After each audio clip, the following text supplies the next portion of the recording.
yang minta maaf dan mundur malah hackernya, menterinya malah belum melakukan itu. Makanya bagi saya, Tapi perlu nggak? itu nggak penting lah. Bagi saya, Jangan menganggap data pribadi nggak penting loh. Saya Dan tahu, ini saya kembali tahu ini berulang. datanya penting. Selamanya kan berulang. Kalau tidak ada orang yang cinta negara, cinta rakyat untuk mengurusi itu semua. Yang ngurusin sekarang nih nggak cinta negara, cinta rakyat. Saya nggak tahu. Anda bisa tebak. Maksud saya meritokrasi. Nggak bisa merekrut orang itu tanpa dengan dasar yang baik. Kalau bagi saya meritokrasi, saya dari kecil diajarkan. Saya ambil contoh gini ya. Menteri yang sekarang bukan berdasarkan meritokrasi kok. Ya, saya kasih contoh gini. Bapak ibu saya dari kecil mengajarkan saya. Makanya di apotik ibu saya, semua yang kerja itu mohon maaf pakai jilbab. Walaupun dulu nggak pakai jilbab. Di pabrik, ketika nenek saya pengen minta saya memasukkan paman saya yang kebetulan PHK ya, bukan PHK, Golden Handshake dari Jakarta. Lalu dia mengalami bisnis, udah ambil uang, bisnis gagal.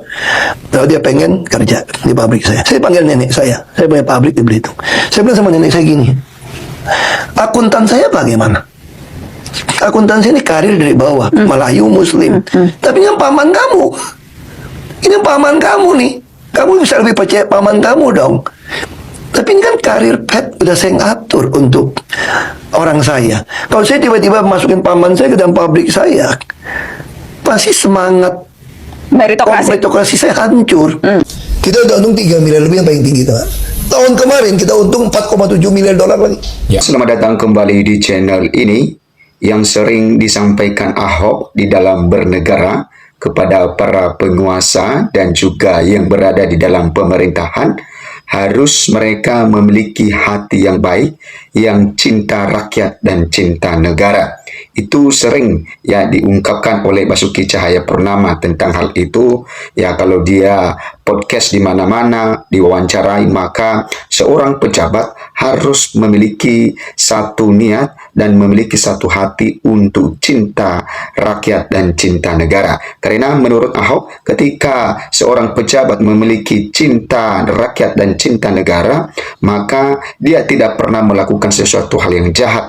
Ya, pasti dia jauh dari korupsi, dan apa yang dipikirkan itu bagaimana memajukan negara dan mensejahterakan rakyat. Ya, memang ya Ahok ini sangat cocok sekali untuk menjadi seorang pemimpin di negeri ini karena dia tahu bagaimana cara memajukan negara ini. Dengan memiliki cinta, maka cinta mengalahkan sesuatu. Ya, bahkan tantangan-tantangan pun yang dialami oleh pemerintah, oleh para pejabat bisa dikalahkan karena dia cinta rakyat dan cinta negara. Ini sangat luar biasa sekali teman-teman yang sering dikatakan oleh Ahok. Makanya dia menyinggung tadi di podcast di Naswa Shihab bahwa bagaimana meritokrasi yang baik. Artinya dia memberikan saran kepada pemerintah dan ini juga kepada Bapak Prabowo Subianto supaya merekrut orang-orang itu ya sesuai dengan ya kemampuan, ya sesuai dengan apakah orang itu cinta rakyat atau cinta negara. Ya, bukan direkrut karena punya kedekatan, punya hubungan famili, tetapi direkrut itu karena memiliki hati untuk mengabdi bagi negara. Nah, di sini dikatakan teman-teman bahwa pesan Ahok buat para pemangku kekuasaan di HUT ke-79. Nah, ini pesan-pesan Ahok ya, dan ini juga bisa kita katakan bahwa ini pesannya juga untuk ya Bapak Prabowo Subianto selaku presiden, karena ya tentu karena Bapak Prabowo Subianto adalah seorang presiden, maka dia memiliki hak untuk memberhentikan menteri dan mengangkat menterinya kembali. Artinya bahwa Bapak Prabowo memiliki hak untuk melihat orang-orang di sekitarnya ya apakah orang ini cinta negara atau cinta rakyat, dan kalau memang ya para menterinya itu ada yang tidak cinta rakyat dan tidak cinta negara, maka ya jangan segan-segan untuk memecat itu. Tetapi ya biarlah Bapak Prabowo merekrut orang-orang yang memiliki hati cinta rakyat dan cinta. Ya, teman-teman, kembali lagi bersama dengan saya di channel ini. Salam NKRI harga mati. Nah, teman-teman, tadi kita melihat sebuah video, cuplikan video yang barusan kita tonton, bahwa di sana Pak Ahok atau Basuki Cahayapurnama sedang diwawancarai tadi, teman-teman. Jadi sedang ditanyakan apa saja ya tugas-tugas dan apa yang telah dilakukan beliau saat dia menjabat atau bekerja di sebuah perusahaan di Pertamina. Nah, teman-teman, kita melihat bahwa Menteri BUMN Erick Thohir menyatakan mantan Gubernur DKI Jakarta ya Basuki Cahayapurnama alias Ahok akan menjabat sebagai komisaris utama di Pertamina Persero. Nah, Ahok akan didampingi Wakil Menteri BUMN Budi Sadikin sebagai wakil komisaris utama di dalam menjalankan tugasnya. Ya, sebagai komisaris, apa saja tugas-tugas Ahok yang dilakukan selagi dia menjabat di sana. Nah, dilansir dari informasi publik yang diunggah melalui halaman resmi Pertamina, Dewan Komisaris memiliki fungsi utama dalam melakukan pengawasan secara umum atau khusus sesuai anggaran besar serta memberikan arahan kepada direksi dalam menjalankan pengurusan perusahaan. Nah, artinya itu adalah sebagai tugas Ahok waktu dia menjabat sebagai direktur utama di Pertamina di beberapa waktu yang lalu. Dia adalah sebagai komisaris utama, teman-teman ya.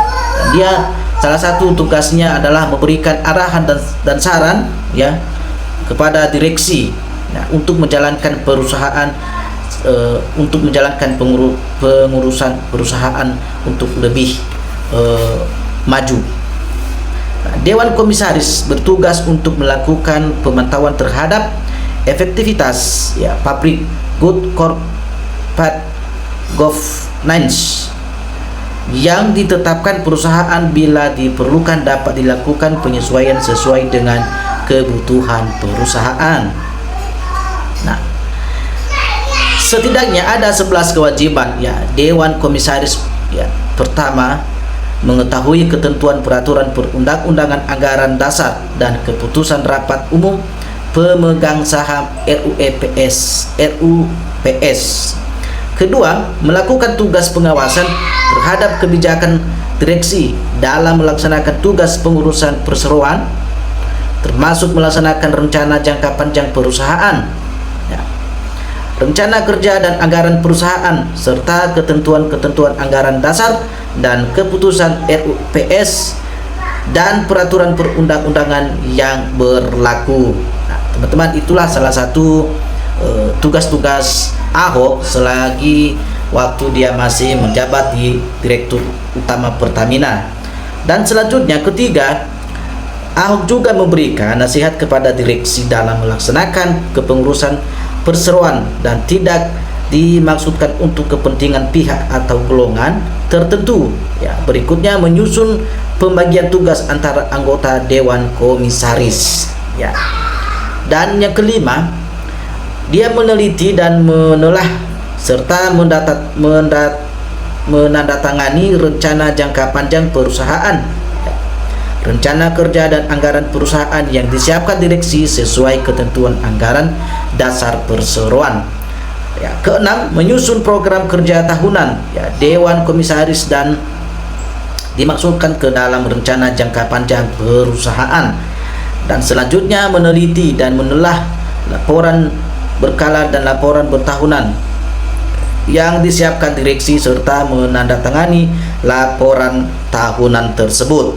Selain itu juga melaporkan kepada perseroan mengenai kepemilikan sahamnya atau keluarganya pada perusahaan yang bersangkutan dan perusahaan lain, termasuk setiap perubahan-perubahan yang ada. Nah, kesembilan, mengusulkan kepada RUPS penunjukan auditor eksternal yang akan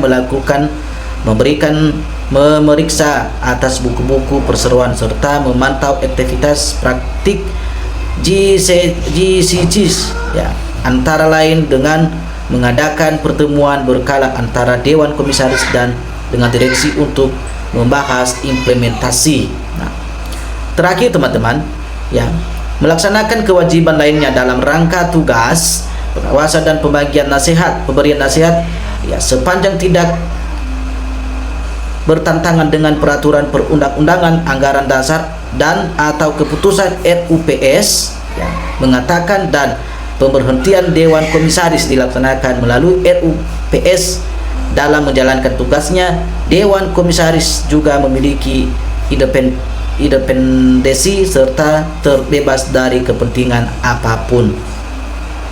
Teman-teman, itulah termasuk apa yang dilakukan oleh Pak Ahok selagi dia masih Direktur Utama di Pertamina, dan karena itu beliau cukup menjelaskan tadi bahwa di sana dia tidak memiliki kepentingan pribadi, tapi dia hanya mengutamakan ya sebuah kepentingan di dalam perusahaan tersebut.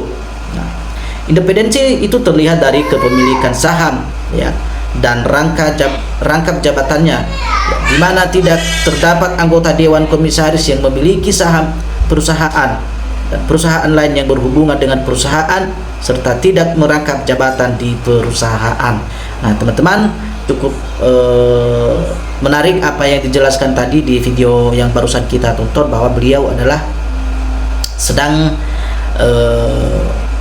bekerja dan dia fokus hanya untuk terus memikirkan hal-hal yang perlu dilakukan tentang bangsa dan negara kita ini, teman-teman. Ya, kita melihat bahwa seorang Ahok ini adalah pribadi yang kuat dan bisa dikatakan tegas dan cerdas dan tidak memiliki hal-hal yang aneh-aneh. Ya, kita berharap agar beliau tetap sehat dan tetap maju dalam menjadi pemimpin di menjadi salah satu pemimpin di negara kita ini ke depan nanti, teman-teman. Ya, teman-teman, silakan sampaikan pendapat Anda di kolom komentar ini jika Anda teman-teman ingin bertukar pikir dan saling berdiskusi di video ini. Salam NKRI, harga mati.